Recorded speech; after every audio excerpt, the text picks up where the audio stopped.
ఎలా ఉంది Siraj movie? Game changer. అది ఏమంటారు, ఎడ్యుకేషన్ పరంగా న్యాయం గురించి ఉంది. అంటే ఇప్పుడు like for justice they are fighting. అంటే ఇప్పుడు వేరే వేరే పొలిటీషియన్స్ అందరూ అన్యాయంగా వాళ్ళ స్వార్థం గురించి లైక్ సెల్ఫిష్గా తరంగా వాళ్ళు ఏమంటారు మొత్తం దొంగ ఓట్లేసి అలా చాలా చేసి వాళ్ళ స్వార్థం గురించి పీపుల్కి సర్వ్ చేయకుండా లెక్క చేయకుండా వాళ్ళే డబ్బులు అలా అలా వాళ్ళే ఏమంటారు సర్వ్ చేసుకుంటున్నారు.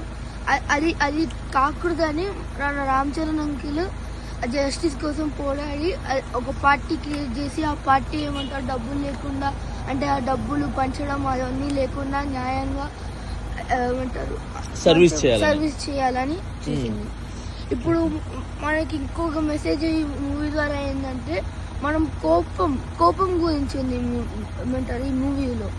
ఎలా అంటే ఇప్పుడు కోపం పడితే మన నియర్ అండ్ డియర్ వన్స్ ఏమంటారు ఫీల్ అయిపోతారు, అరే ఇది కోపంగా ఉన్నాడే ఇప్పుడు ఏంటంటే ఏముంది. అలా కాకుండా ఒక అడ్మినిస్ట్రేషన్ ఒక పొజిషన్లో కోపడితే ఆ కోపంకి ఒక రైట్ ఉంటుంది, అంటే న్యాయం లైక్ జస్టిస్గా. అంటే ఈ కోపము రైట్స్ గురించి, అంటే ఇప్పుడు ఒక తప్పు చేస్తే వాటి మీద కోపపడి వాళ్ళు యాక్షన్ తీసుకోవచ్చు. అలా అంటే కోపం కూడా కరెక్ట్ అనేది చెప్పను నేను.